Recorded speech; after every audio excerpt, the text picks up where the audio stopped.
What's up mga ka-Big Bites? Edwards suspended na. Grabe ginawa sa Game 4. Pero bago ka sana magpatuloy sa panunood ay huwag mong kalimutang mag-subscribe sa aking YouTube channel.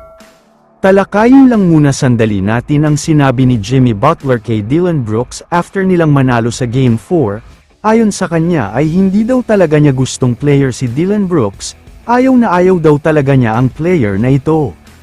Punong-puno kasi ng antics at pangit na laro, masyado din madumi at walang ibang inisip kung hindi makipag-away sa court, kaya isa daw talaga si Brooks sa pinaka-kinaiinisan ni Butler, dahil kadalasan ay nananakit siya ng player. Pero ayon kay Butler, nag-e-enjoy daw talaga siya kapag pinapaiyak niya si Brooks lalo na sa crucial moments, kaya gagawin daw talaga niya ang lahat-lahat sa Game 5 para tapusin na ang serye na ito. At para mas lalo pang umiyak itong si Brooks.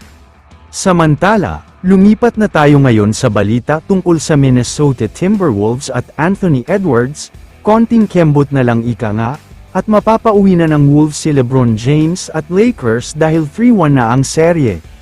Going for the kill na nga sila sa paparating na Game 5, dahil kapag nanalo sila ay diretso na sila sa Western Conference Semifinals.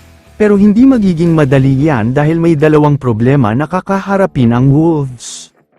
Una na nga sa problema nila ay home court advantage ng Lakers sa Game 5, alam naman nating lahat na mahirap tibagin ang mga ito sa sarili nilang home court, kaya siguradong all-out niyan sina Luka Doncic at LeBron James.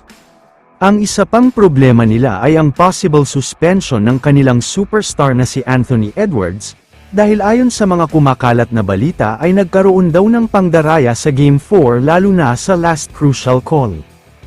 Ito pa ang bad news, dahil magkakaroon din daw ng investigasyon tungkol sa mga fans na pumipito, nawawala kasi sa focus ang mga players ng Lakers, akala nila ay may call pero wala naman pala, sadyang may dalang whistle talaga ang mga fans. Kaya kung magkakaroon ng suspension si Anthony Edwards, delikado na talaga sila sa Game 5 at mukhang sure na talo na sila.